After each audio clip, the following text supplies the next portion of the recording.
Ну, кнопкой включаю.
Банки. Банк Открытие является федеральным государственным банком. Основной акционер у нас Центральный банк Российской Федерации. Банк Открытие входит в перечень системообразующих кредитных организаций. Банк занимает 5-е место по капиталу среди российских банков. Банк Открытие развивает все основные направления бизнеса классического универсального банка. Это розничный бизнес, корпоративный, инвестиционный, малый и средний бизнес и private banking. Надежность банка подтверждена ведущими российскими рейтинговыми агентствами, а также международным агентством Moody's. В группу компаний Открытие, помимо банка, на республиканском рынке входят еще такие организации, как страховая компания Росгосстрах, Балтийский лизинг и дочерний наш банк РГС банк, который больше занимается автокредитованием. Значит, по финансовым показателям, чистая прибыль банка за 2020 год составила 81,5 миллиардов рублей. Это превышает аналогичный показатель 2019 года на 73%. Кредитный портфель банка в 2020 году увеличился на 273 миллиарда рублей. Общий объем средств клиентов увеличился на 173 миллиарда рублей. Значит, 23 ноября 2019 года, то есть под самый конец 2019 года, у нас состоялось открытие операционного офиса в городе Якутске. Это уже 18-й офис банка в 9 субъектах Дальневосточного федерального округа. За прошедший 2020 год более 1300 жителей Якутска стали нашими клиентами. Банком было заключено более 28 зарплатных договоров, выдано более 120 миллионов рублей ипотечных кредитов, более 113 миллионов рублей потребительских кредитов. Портфель привлеченных средств населения составил более 220 миллионов рублей. Банк Открытие на сегодня является участником всех ипотечных госпрограмм, в том числе семейные ипотеки со ставкой от 4,65, госпрограмма 2020 со ставкой от 5,85 и, конечно же, дальневосточные ипотеки со ставкой 2% годовых. Данные программы, ипотечные программы с господдержкой стали очень, скажем, являлись востребованными мерами поддержки экономики в такой период, скажем, коронакризиса. Да? По результатам 2020 года корпоративный кредитный портфель банка Открытие в Якутии составил 3 миллиарда рублей. Основную динамику в 2020 году нам показал крупный бизнес, сделки с крупным бизнесом. Активная клиентская база юридических лиц составила 140, порядка 140 клиентов. Накануне открытия операционного офиса в 2019 году на полях 5-го Восточного экономического форума председатель правления банка «Открытие» Михаил Михайлович Задорнов и глава Республики Саха-Якутия Айсен Сергеевич Николаев подписали соглашение о сотрудничестве между банком «Открытие» и Республикой Саха-Якутия. И вот в 2020 году в рамках данного заключенного соглашения были заключены некоторые вот ключевые сделки. Да? Первая такая знаковая сделка в июне 2020 года. Банк «Открытие» выступил одним из организаторов первых в России социальных облигаций, так называемых, на общую сумму 5,6 миллиардов рублей. Данные долговые ценные бумаги предоставлены в рамках реализации регионального проекта по созданию объектов в образовании и культуре Республики Саха-Якутия. В рамках данного проекта уже построены детские сады, школы и объекты культуры для более чем 3000 детей республики. Ну, например, знаковые объекты – это Национальная школа АИК-ГАТА в 203 микрорайоне и Международная артистическая школа в городе Якутске. Участие банка в данной сделке демонстрирует нашу готовность дальше поддерживать аналогичные социальные проекты, имеющим большую значимость в республике и помогающим развивать инфраструктуру. Второе, следующая знаковая сделка – это было подписано прямое соглашение о финансировании концессионного проекта по строительству круглогодичного детского центра отдыха «Полярная звезда». Это вот в Табаге. Между Республикой Саха-Якутия, ООО «Полярная звезда» и Банком «Открытие». Данный детский центр позволит обеспечить отдых и обучение более 5000 детей в год, начиная с 2022 года. Стоимость всего проекта составляет 1 миллиард 860 миллионов, из них Банк «Открытие» предоставляет 1 миллиард 460 миллионов рублей. Остальную сумму обеспечат средства инвестора и капитальный грант Минвосток развития России. Мы рады принять участие в создании такого значимого социального объекта на территории Республики Саха-Якутия, поскольку вот проект «Полярная звезда» является первым в России проектом в сфере детского отдыха, который вот позволит стране в целом сделать шаг вперед от советской системы от советской системы летнего отдыха к созданию такого полноценного круглогодичного центра, где дети смогут непрерывно обучаться и отдыхать. Значит, следующий проект – это, значит, в 2020 году активно реализуется новая схема финансирования жилищного строительства. Согласно 214 федерального закона, теперь финансирование строительства применяется с использованием эскроу-счетов. Банк «Открытие» активно принимает участие на данном рынке. Так заключено уже открыты две кредитные линии на двух крупнейших застройщиков, ну, такие как, например, группа компаний СТ, то есть всем известные. Да? Ну и в дальнейшем мы планируем принимать самое активное участие на данном рынке, поскольку сейчас банки стали непосредственными участниками данного рынка.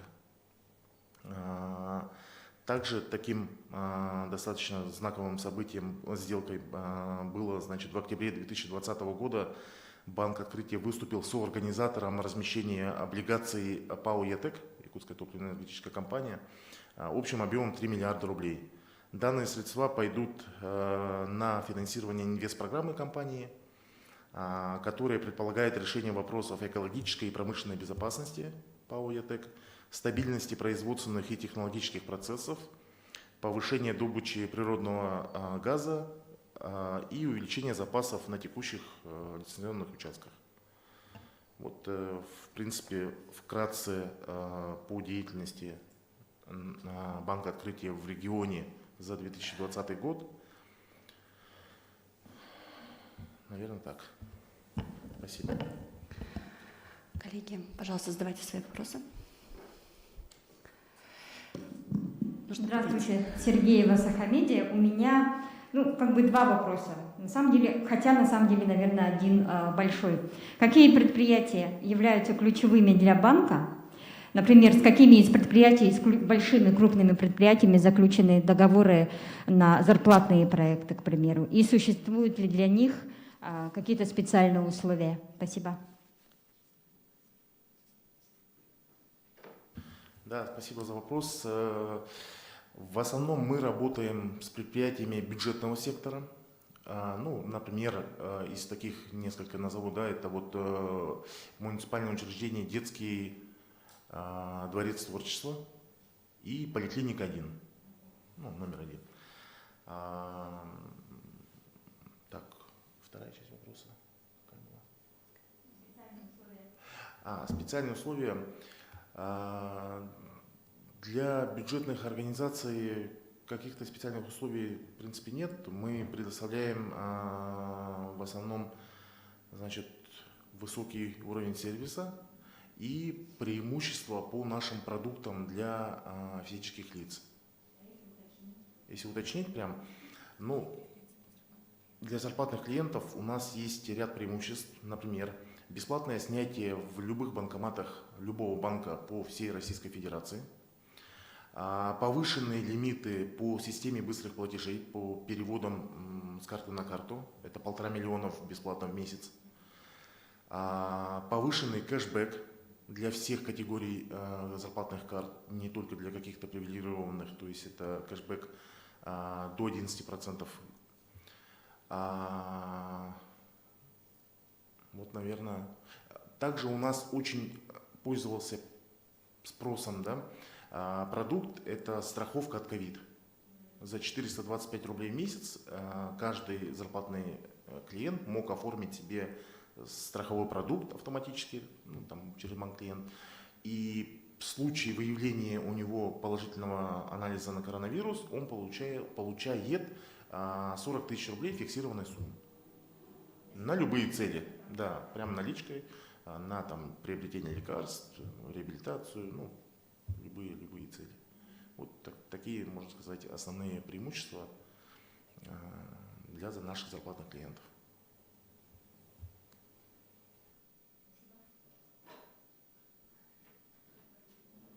Просьба подходить к микрофону, чтобы задавать вопрос. Добрый день, Якутское СХ информационное агентство. У меня такой вопрос. Какой бизнес банка легче развивать в регионе? Розничный или корпоративный, и почему?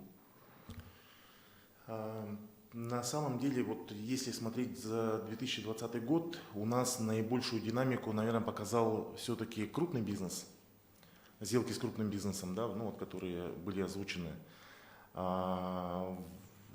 Думаю, это связано с тем, что в банке открытия собрана такая команда аналитиков и менеджеров, которые позволяют делать такие очень сложные, сложно структурированные сделки. Что касается розничного бизнеса, мы достаточно тоже активно наращивали бизнес, но, как вы знаете, в 2020 году это было делать очень непросто. Поэтому я думаю, что в 2021 году мы и по розничному бизнесу покажем тоже значительные результаты. Вкратце. Еще вопрос, пожалуйста.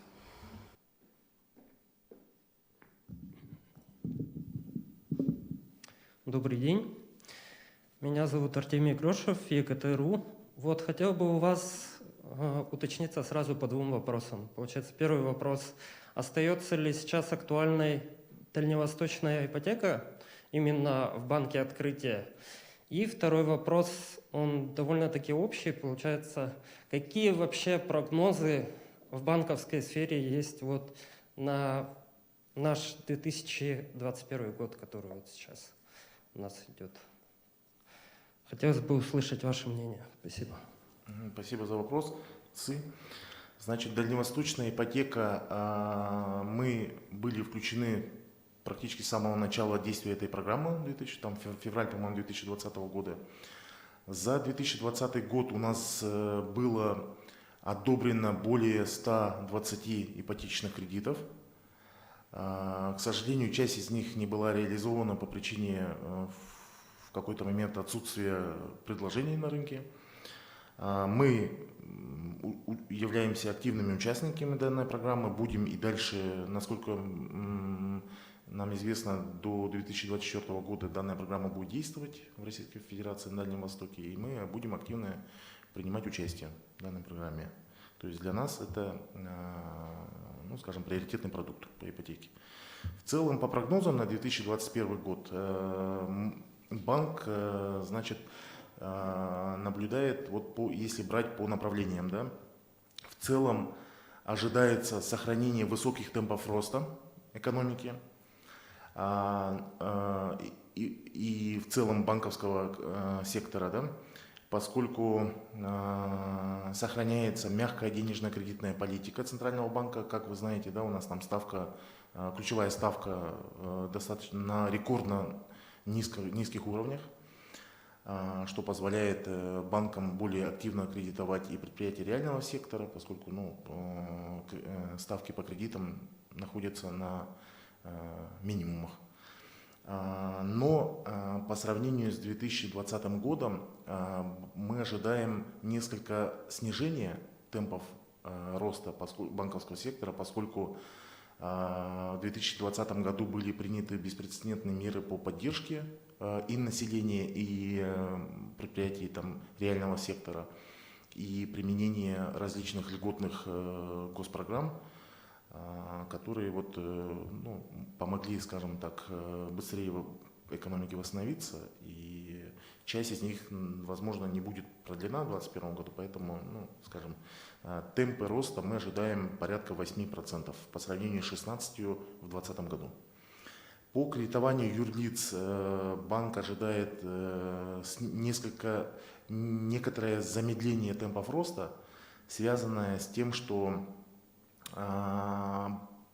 банки будут конкурировать с долговым рынком капиталов, то есть это вот те же облигации. То есть крупный бизнес сейчас, вот как мы и в принципе ранее заявляли, крупный бизнес сейчас очень активно смотрит на рынок облигаций. Это некая замена банковскому кредитованию. И в связи с этим как бы возможно некоторое замедление темпов роста кредитования юрлиц. По ипотеке ожидается тоже низкая динамика роста, поскольку банк считает, что, скажем, большинство клиентов, которые хотели воспользоваться льготными программами, успели все-таки взять ипотечные какие-то продукты в 2020 году. И это с одной стороны. А с другой стороны, скажем так, темпы роста стоимости жилья тоже несколько, ну, снижают активность в этой части. Вместе с тем банк ожидает рост по потребительскому кредитованию, поскольку ставки, ну, можно сказать, там ежеквартально пересматриваются банками. Вот, например, у нас в Банке Открытия с 1 февраля ставка по потребительским кредитам начинается от 5,5% годовых. То есть, ну, такие ставки, наверное, это тоже исторический минимум за последние там, несколько лет. Также по вкладам физических лиц банк ожидает снижения, поскольку сейчас ставки, опять же, на минимумах, и клиенты проявляют либо инвестиционную активность, то есть приобретают, то есть средства направляют из вкладов в какие-то инвестиционные продукты с более высокой доходностью, либо, ну, не размещают, да, во вклады, там, используют какие-то другие средства. Вот такие в целом прогнозы на 2021 год.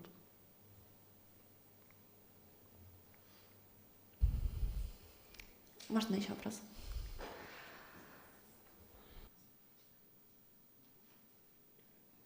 Добрый день еще раз. Несколько вопросов. Первый. Поддержка каких инфраструктурных проектов в регионе является приоритетной для банка? Спасибо. Сразу следующий тогда, да? Можно? И участвует ли банк в сделках жилищного проектного финансирования? И если да, то с какими застройщиками вы работаете? Да, спасибо за вопрос. Значит, по инфраструктурным проектам, вот как ранее мы говорили, значит, мы активно участвуем в финансировании ГЧП проектов, это государственно-частное партнерство. Так, в 2020 году было профинансировано, значит, строительство детского центра отдыха «Полярная звезда», социальные облигации, фактически, которые были направлены на реализацию социальных объектов, это вот школы, садики, ну, вот, АИКГТ и Международная артиллерийская школа. Соответственно, банк продолжает взаимодействовать с правительством республики по поводу, скажем так, финансирования, ну, рассмотрения возможности финансирования и других инфраструктурных проектов. Поэтому в этом плане активно идет и работа. По жилищному проектному финансированию банк является, ну, на Дальнем Востоке, наверное, одним из самых активных участников рынка. Так, у нас в 2020 году было открыто 2 кредитные линии на крупнейших застройщиков, вот таких как группа компаний СТ. И забегая вперед, в 2021 году у нас тоже планируется вот буквально, ну, я думаю, в начале 2-го квартала, там апрель-май, мы планируем еще одну такую знаковую сделку, пока не можем сообщить, но вот как раз таки в части жилищного строительства. То есть сейчас вот с принятием 214 федерального закона все застройщики, скажем так, обязаны направлять средства дольщиков, то бишь покупателей, на специальные эскроу счета, которые формируются в банках и к которым у застройщиков, ни у банков нет доступа, пока дом не будет введен и квартиры не отдадут покупателям-дольщикам. Поэтому банк является, ну, можно сказать, второй стороной, да, в строительстве помимо застройщика. То есть, поэтому в 2021 году мы продолжаем эту активную работу. Коллеги, есть ли еще вопросы? Да. Еще хотелось бы узнать ваше мнение. Наблюдается ли интерес у жителей Якутии к инвестициям? Действительно ли вклады стали менее популярны? Ну и второй вопрос. Вы открылись в конце 2019 года в Якутске. Как пережили вот этот достаточно сложный год 2020? Спасибо за вопрос. Значит, по клиентам банка, да, которые инвестиционную активность проявляют, в целом в 2020 году было вот 2 таких, ну, скажем, направления. Да. Первое – это осознанное поведение граждан, то есть не было никаких панических скупок валюты или каких-то массовых снятий наличных из банкоматов или из банков. То есть население стало более осознанным, более, скажем, взвешенным. И второе, клиенты стали активно интересоваться инвестиционными продуктами. Так, в принципе, клиенты Банка Открытия разместили, ну, по цифрам я не скажу, но активно, скажем, активно участвовали в этом процессе. У нас есть Открытие брокер, который является биржевым брокером, который, ну, предоставляет доступ, скажем, к сделкам на биржевом рынке. По второму вопросу, да, как пережили 2020 год, в целом мы наблюдали максимальное снижение активности во 2-м квартале. восстановление, некоторое восстановление в третьем квартале и полное восстановление в четвертом квартале 2020 года. То есть мы сейчас, например, по вот результатам 2 месяцев 2021 года уже видим рост по отношению вот к первому кварталу и к четвертому кварталу 2020 года. Поэтому можно сказать, что для банка открытия в республике как бы вот восстановление прошло восстановление прошло и намечается рост дальнейший всех операций. Если вопросов больше нет, я попрошу Максима Евгеньевича напомнить, возможно, это будет полезно и читателям ваших медиа, и просто вам, как физическим лицам, о самых и интересных новых продуктах для рынка физических лиц, поставкам продуктов. Вы уже сказали о рефинансировании. Ну, по новым продуктам для физических лиц, как я вот уже ранее упоминал, у нас кредиты наличными со ставкой 5,5% годовых, в том числе с целью рефинансирования действующих кредитов в других банках.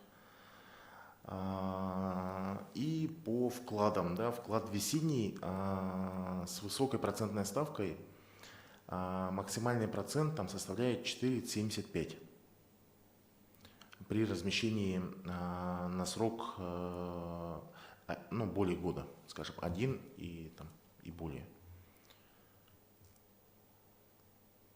Наверное, вот из новых таких продуктов для физлиц.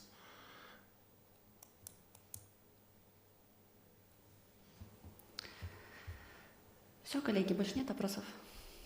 Хорошо, спасибо большое за то, что вы пришли и разделили с нами наши финансовые результаты. Спасибо.